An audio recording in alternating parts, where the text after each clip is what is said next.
code groups.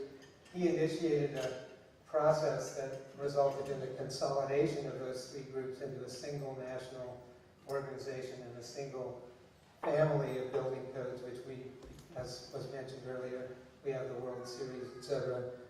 They're called the International Codes. But that hadn't happened yet. It was just beginning. Bob asked me, he called me up in the summer of '97 and said, I'm putting together a plenary panel for this conference. It's in Phoenix. I'd like you to be on the panel. And I said, okay, what do you want me to talk about? He said, I want you to talk about sustainability, but the panel's about the consolidation and also the development of the performance code, but I really want you to sort of talk about the issues that you care about sustainability in that context. And I said, okay, how long will we have? And he said, we should have about 20 minutes each. And I said, and how big will the audience be? And he said, well, we get about 1,500 people to these meetings that will all be there, so maybe 1,000. And I don't think I'd gotten up in front of 30 people at that point. So the idea of getting up in front of 1,000 building officials was fairly terrifying to me. But for some reason I said yes, and so it came the day. Our session was the last session of the day. The session before ours ran halfway into our time. Bob had told me he wanted me to go first.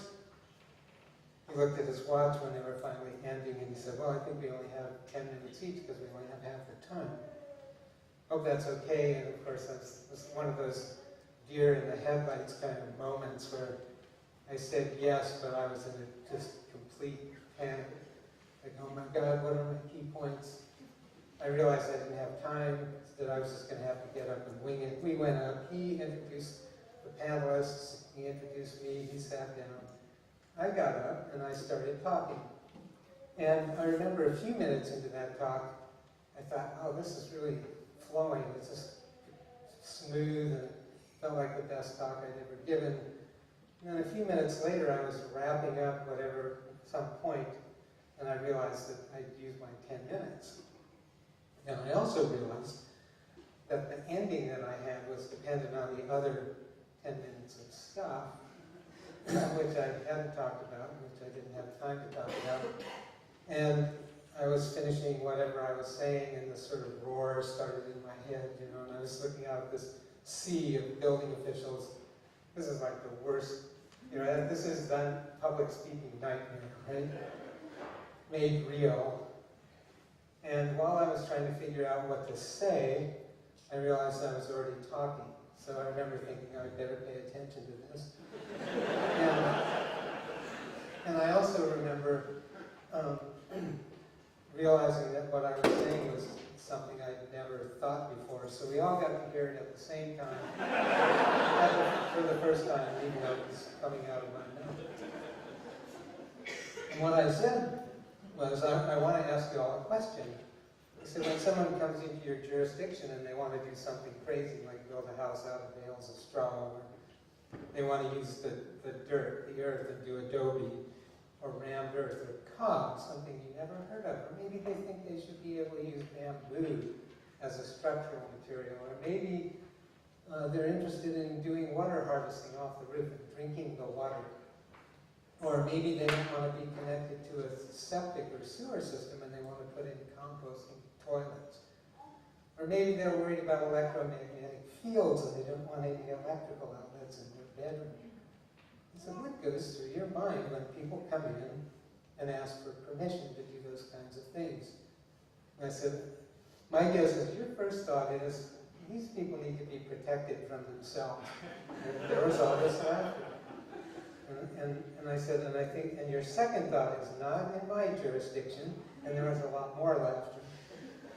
And I said, now, I want you to think about what's really going on because it's incredibly important. So the vast majority of people who come in seeking permission to do those kinds of things have made a crucial discovery, which is that their lifestyle choices have consequences, many if not most of which are negative. But not negative for them, negative for their children and their children's children, and for my children, and for your children. He said, is there anybody in this room who thinks that's a bad thing? I said, I don't think so. So what's your job? as a building official? Is it to prevent those people from pursuing that goal or to help them find a way to do it well and safely? And I thought, shut up and sit down. And so I thanked them and I sat down to incredible applause. And I sat down and went, well, I don't know where that came from, but that was really good. And I wrote it down because I knew if I didn't write it down, I'd forget it. And I didn't want to forget it. And then I spent the rest of the time while everybody else delivered their 20-minute talks and our session ran into dinner time, trying to figure out what had just happened.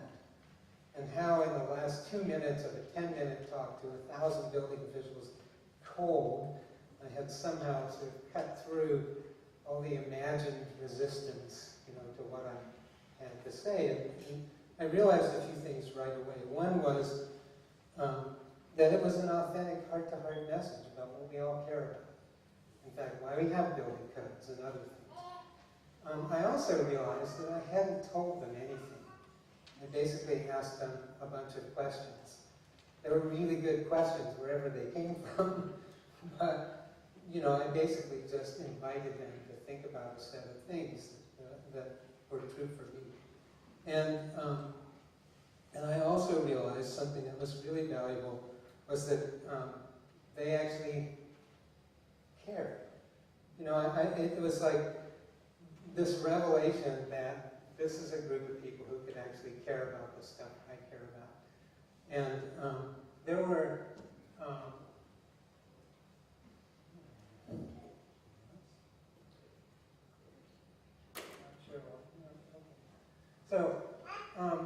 so one of the other things I realized was that I wanted what they wanted and more, not less. I don't want people building unsafe buildings. None of us want unsafe buildings. But I was looking at a much larger set of hazards attributable to the built environment than they were. And that alignment of purpose that I recognized actually made the work non-adversarial. I stopped thinking of them as, the enemy that I had to change. I started thinking about how can I help them see, what we see. And that revelation changed me and it changed the work.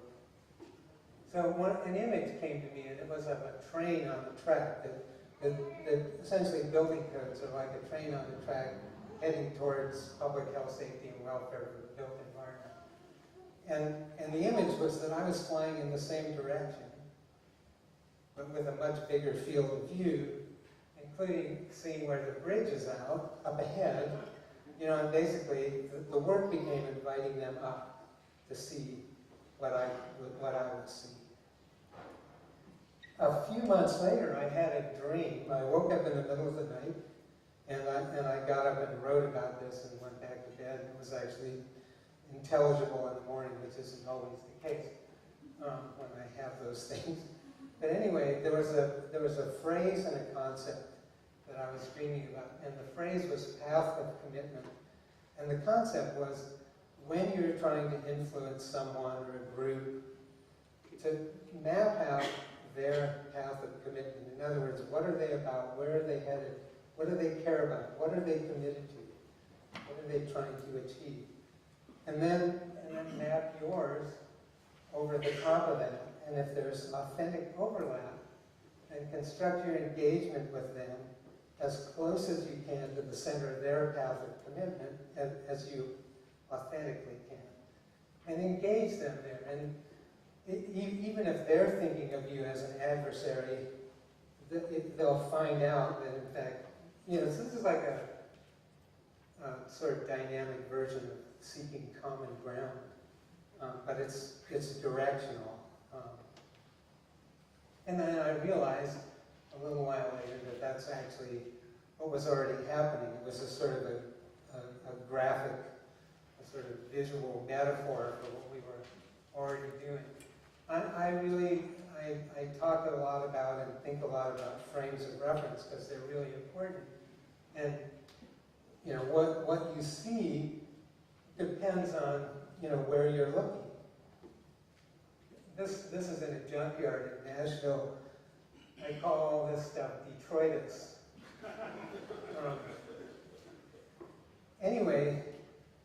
I was fortunate in my architecture training. I didn't graduate.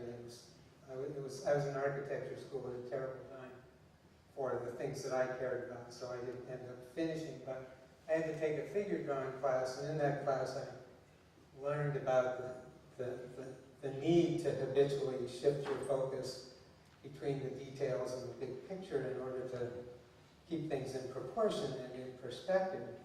And also to see not just the thing, but the spaces and the relationships between the things that you're looking at. And fortunately, my drawing instructor also said to me, it's not just about drawing or painting, it's really about everything. And you need to know, what your frame of reference is, whether it's in time and space, whatever it is. You need to know where you're working and what you're missing, because one of the things that we don't realize is that focus is actually an exclusionary process. So when you focus on something, what you're doing is blocking everything else out. Well, that's a really important thing to know, actually. So shifting your focus is really important because it lets you see other things that you can't see when you're looking. So this is the purpose statement from the 2012 International Building Code in the States. And what's in white is the big picture. The purpose of this code is to safeguard public health, safety, and general welfare from hazards attributed to the built environment. And the rest is very important detail, but it's still detail. And I realized that that in that bigger picture, this is not just, it's not saying that the only hazards you have to pay attention to are the ones that happen in the moment at the building site when you're designing or building the building, but they could be much more. At the same time, I was under the influence of an amazing woman, Danella Meadows, who was one of the authors of the book, The Limits to Growth, and then Beyond the Limits. And there is a brilliant essay that she wrote called Leverage Points, Places to Intervene in a System. And basically, these are places to intervene in ascending order of effectiveness and importance. We spend all of our time looking up, numbers and all that stuff, but the really powerful things are the rules of the system, the goals of the system, and the paradigm, the mindset that actually creates those others. And this is, of course, the most dangerous place to work. That's where people get assassinated and etc., thrown in jail and things, when you're intervening in really big systems. But that had a really big effect, and so did some other things. So Russell Ackoff was a brilliant systems scientist, teacher, etc. I love this quote. English doesn't contain a suitable word for a system of problems, so I've had to coin one. I call such a system a mess. One can seldom solve a mess essentially by independently solving each of the problems of which it is composed. And the short version of that from Natural Capitalism, Paul Hawken and Amory and Hunter Levins, is optimizing components in isolation tends to pessimize the whole system. And if you think about building codes and many other things, that's pretty much what they do. They look at the parts. They're continually in this reductionist mode of just looking at pieces and trying to optimize them. Anybody who's actually taken a project through the whole regulatory maze, at a certain point, if you do it enough times or you're around it enough times, you start to realize the things that we call regulatory systems, they're systems in one sense, but they're not really fully integrated, comprehensive systems. They're basically an aggregation of a variety of things. And of course you have silos of regulatory authority and responsibility, and you have nested authority and responsibility, and it is pretty much a mess.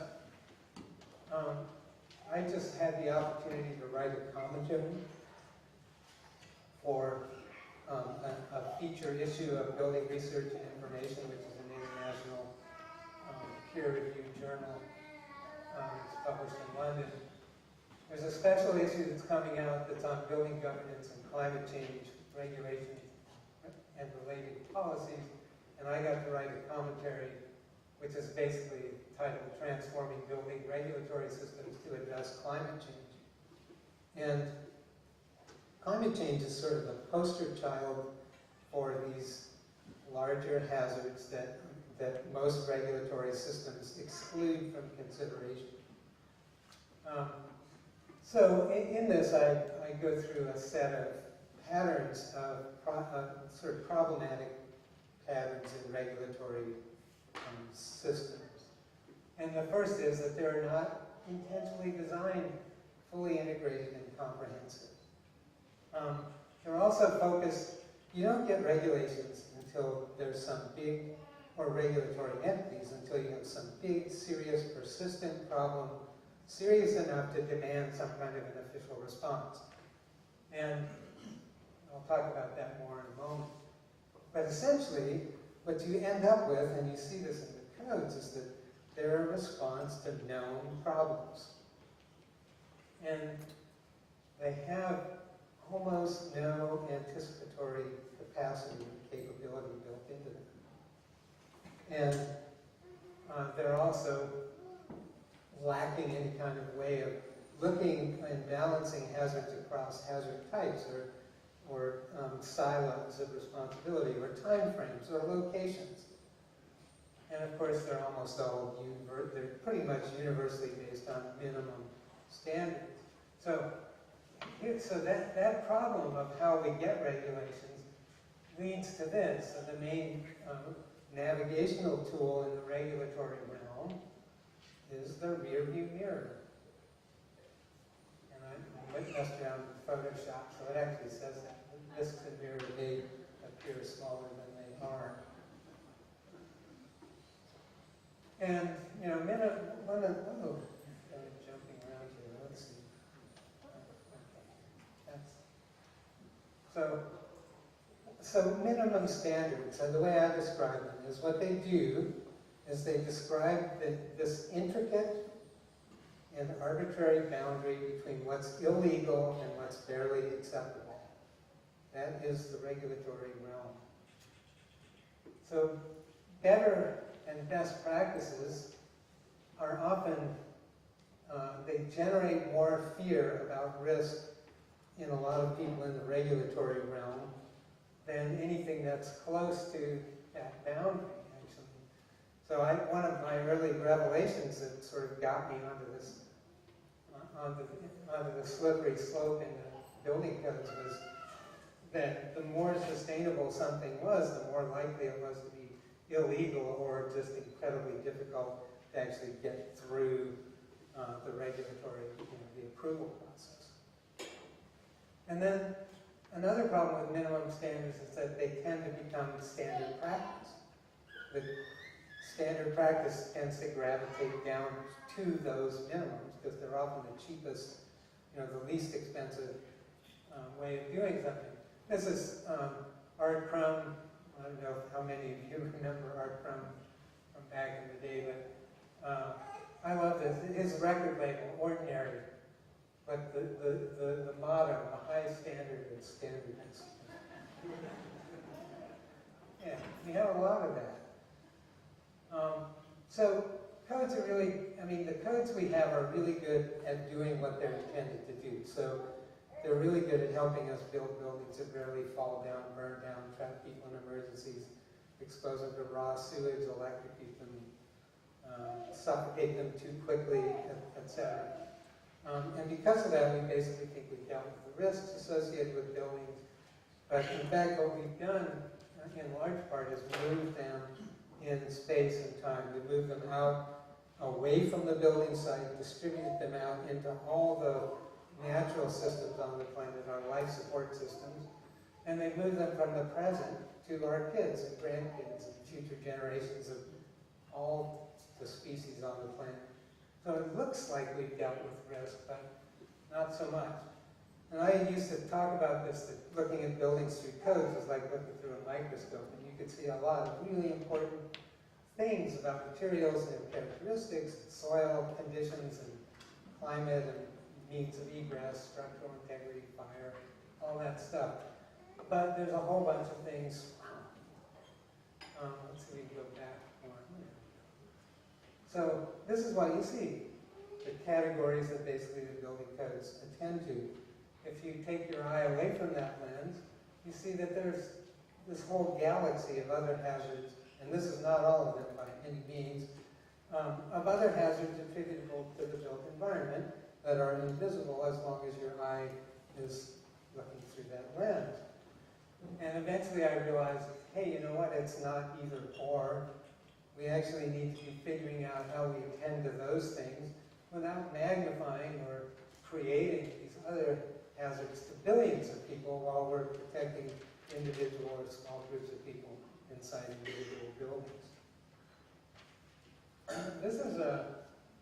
This is a graphic that I got from my friends at the Healthy Building Network, and these are all groups of toxic chemicals and materials in building materials, basically, that different groups have identified and are trying to eliminate from built projects. And there's more. And this is a couple of years old. There's probably new ones on that list.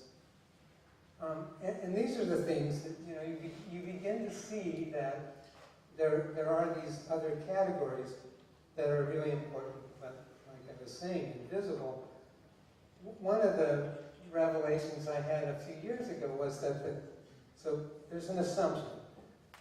If you build a building and it's designed and built to conform to all of our existing codes using accepted practices, it's deemed safe. But that label of safety was dependent totally on which hazards were allowed to be considered and which ones were excluded from consideration.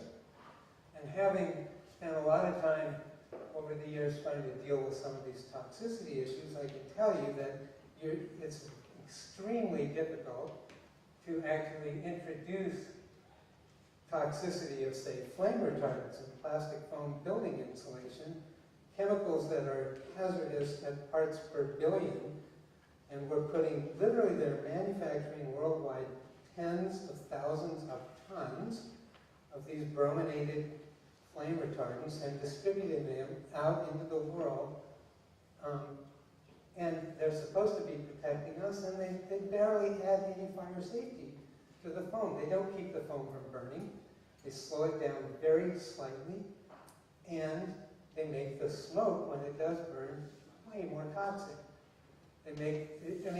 This is supposed to protect us. We've been working on changing that. I was one of the authors of a peer-reviewed paper on that topic. We have a code change proposal in for the 2018 residential code that Marty Hammer and I will be in Louisville, Kentucky in April, testifying in support. But this is one of those places where the codes that are supposed to protect us are actually pretty much mandating that that these kinds of chemicals end up in the products that we're putting in our buildings if we choose to use those products. So anyway, people talk about thinking outside the box, getting out of the box. My experience is it's an infinite set of concentric boxes. You have a revelation, something happens, you get out of the box, you ran into the next bigger box. And I like the image because it reminds me that, when you get in paradigm wars with people, my paradigm is bigger than your paradigm. They're all tiny, inaccurate fractions of reality. And it's good to remember that. So I started thinking a lot about, what might be different. So what if codes were actually based on a set of principles and goals? And a good first principle would be a sort of corollary to the Hippocratic Oath, that a building should first do no harm. Of course, if you're going to think about that, you actually have to know a lot about the whole life cycle of the building, where the materials, the processes, all of that. Another good principle would be that when something that's currently deemed safe is discovered to actually have these unintended other hazardous properties, that alternatives to that should not just be allowed, reluctantly by the regulatory sphere, but those things should be sought out and actually encouraged and adopted as quickly as possible. And you know, ultimately what I want is a regulatory system that has a positive goal. That the goal isn't just preventing the worst things from happening, but it's actually about enabling the best things to happen while making sure that the worst things don't happen. And those are two really different mindsets. And when you can get regulators to actually switch to having that positive outcome goal, a lot of things become possible that otherwise don't seem so. And by the way, I labeled this particular time slot. This is the nap time presentation slot. So I too would like to be nodding off. Hoping that I can. That almost happened to me once, but it's too long a story. 15 more minutes. What's that? 15 more minutes to stay awake. All right. So anyway, what if we recognize dependence? What if the regulatory system recognized the dependencies that it's creating, you know, on equipment, resources, all sorts of things, on external utility supports? And what if you found a much bigger range of potential solutions than just that boundary between the illegal and barely acceptable? What if you actually had a system that wasn't paying attention to whether it was high-tech or low-tech, but was actually looking at positive outcomes as the purpose of the regulatory system? It would be nice if there was clear recognition that non-industrial doesn't mean primitive. When I was visiting Barbara, actually there was a project in York, in England. I went to the York Cathedral. It's 800 years old. This building is 800 years old. And, you know, people talk about durability. I'm not sure we quite have a handle on that. Another thing that's given us an opportunity to really step back and look at and rethink a lot of this into creating a different approach to regulation has been some work we've done over the last 6 years or so, funded by the Environmental Protection Agency in support of creating resources for Native American tribes and Alaskan Natives to help them deal with their need for better quality buildings, and recognizing them as sovereigns so that they can actually choose and do what they want, and basically putting information in their hands so that they can look at what's out there and not be told what to do, but be able to choose from that. So we created a website for tribes, and we also had in 2011, the summer of 2011 in Denver, we had a Tribal Green Code Summit, which was a great 2-day thing. I got to give the sort of opening framing remarks for it. And one of the things I talked about right at the beginning was that there are two worldviews. There's an indigenous worldview and a modern reductionist, objectified worldview that's, you know, our worldview. We see the world as a collection of resources and things to be exploited for human benefit.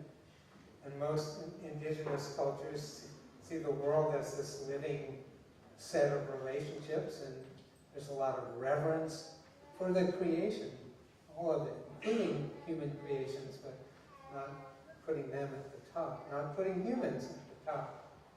And, you know, basically I said, what I hope we do in this couple of days we have together is that we look at all of the existing code standards, technical information, organizations, etc., as resources to be drawn upon, but not the universe, because what tribes need and want doesn't exist. It hasn't been created, and this is an opportunity to start maybe putting something like that together. And we talked about this idea that maybe we could see this as kind of an evolution of code. So the first ones are about sort of life safety, physical protection, you know, of humans in and around buildings. Green building codes added the natural environments and indoor environmental quality kind of issues and resource issues. And then maybe tribal codes could do all that, be concerned about all that, but also have something that's really based on protecting and respecting and expressing cultural values that are appropriate to every place and to every group of people a different way of looking at it. So the next project was actually to develop this green building, tribal green building toolkit, which we did based on an earlier EPA toolkit for green building that we were also involved in years ago. And that is up on, there's a website where you can download that toolkit. And this presentation will be available, so all these links, you will have them. There are lots of ways to get to approvals for things, and there's codes, there's standards. We've heard some about that. There's creating alternative guidance documents, like the Alternative Solutions resource that they developed in British Columbia for Strawvale. I'll share this quickly. This was, so this is winter 1993, volume 1, number 1 of the Last Straw Journal. I wrote this article, first phase of testing completed. A year later, I wrote this one about building codes and Strawvale construction, and that's really the thing that pushed me onto the slippery slope into building codes and standards. Who knew? Building codes? Me? I was a builder. It's like, anyway, sometimes you find yourself doing something because it needs to be done and nobody else is doing it. So that happened. Then a bunch of other things happened. We did a lot of testing, thermal, fire, Bruce King and a lot of other people. I mean, Bruce, EBNet, Ecological Building Network, they consolidated all this information on their website and made it accessible for people who were involved with the code development process or looking at what we were trying to do. And all that stuff is still on Bruce's website. And then a mere 20 years later, 2015, we were in, where were we? Dallas or Atlantic City or somewhere anyway. We got the Strawvale appendix, and Martin Hammer also helped develop this light straw clay appendix. They got approved.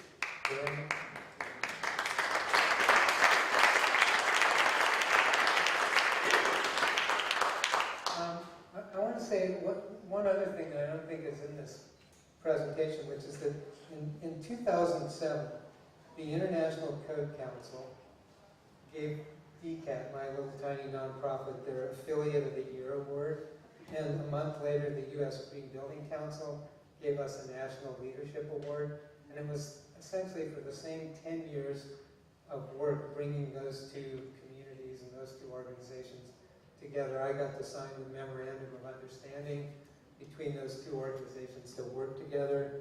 Out of that, we have the International Green Construction Code, a bunch of things happening with the other standards being developed. So every once in a while, something happens. You realize you are actually moving in a positive direction. It's not always easy to see. This is that Alternative Solutions document. Wonderfully done resource for building efficiency. So this is Bruce King talked a little bit about this earth and wall standard at ASTM, and I initiated that process. Spent 5 years. I was the vice chair of this first ASTM committee for sustainability for buildings. The thing that I'm most proud of, and look at this image right here. So this is arguably the lowest tech standard in all of the ASTM standards. And that's the thing I'm most proud of, because my goal in initiating this process was to develop a U.S. standard to help slow down and maybe reverse the outlawing of earthen building in a lot of developing countries that was happening. And I thought, if we had a new appropriate standard in the U.S. for earthen wall systems, you could go anywhere and say, well, if this is an inferior building system, why would the United States have a brand new standard for it? And then Bruce got funding, and he took this standard much farther, which is wonderful. But it's out there. It exists. I think we're going to hear more about the Living Building Challenge maybe later than in the conference. Did I hear that? That there's a project in New Zealand, and someone said something about that.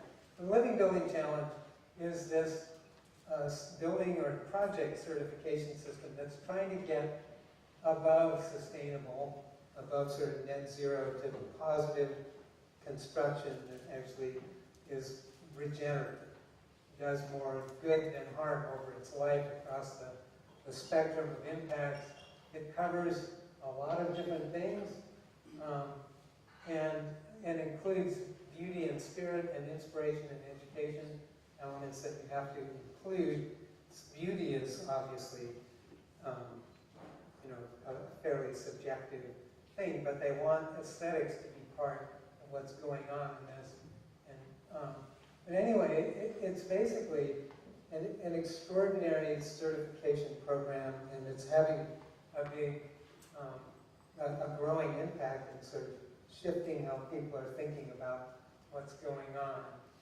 And now there are living building projects in all the climate zones, in lots of places in the world, and this to me is a very positive step.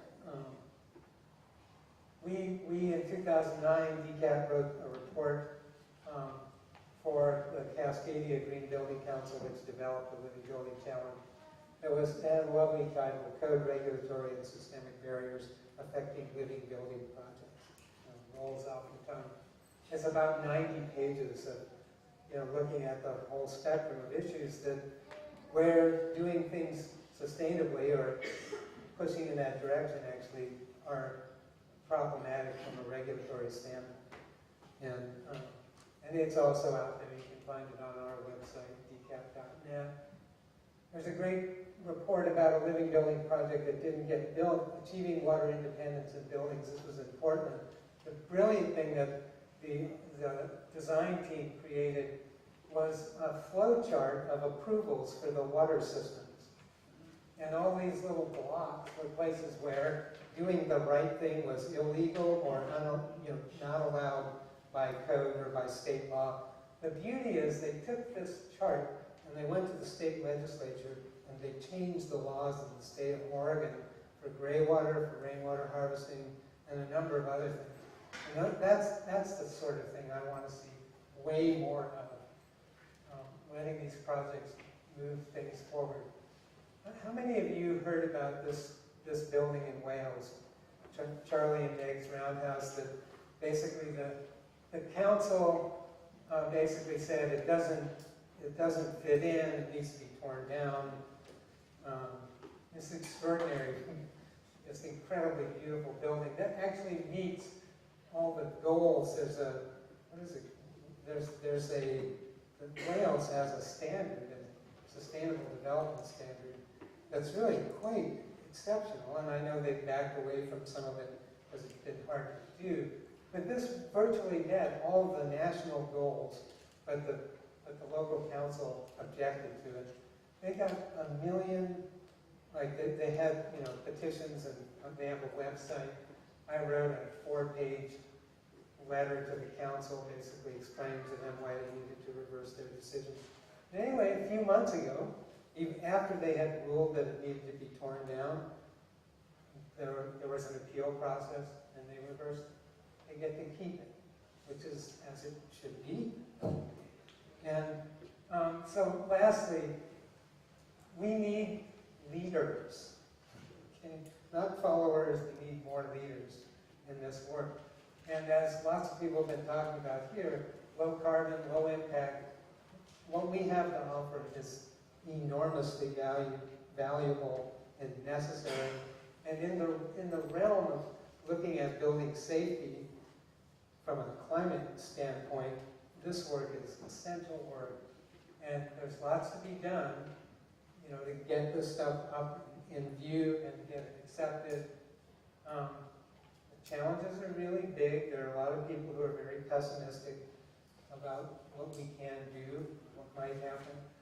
A friend of mine said, we're all mystics. Some of us are optimistic, some of us are pessimistic, but we're all mystics. Anyway, The point is, nobody knows if it's too late, and I'm not willing to look at my grandkids and say, oh well, too late, sorry. So, you know, there's lots of work to do, and a lot of it actually is getting to work with really wonderful people, all of you, and so let's do it. And finally, something I've been known for a while is saying, so the way to subvert the dominant paradigm is to have more fun than they do. This is the important part. Make sure they know it.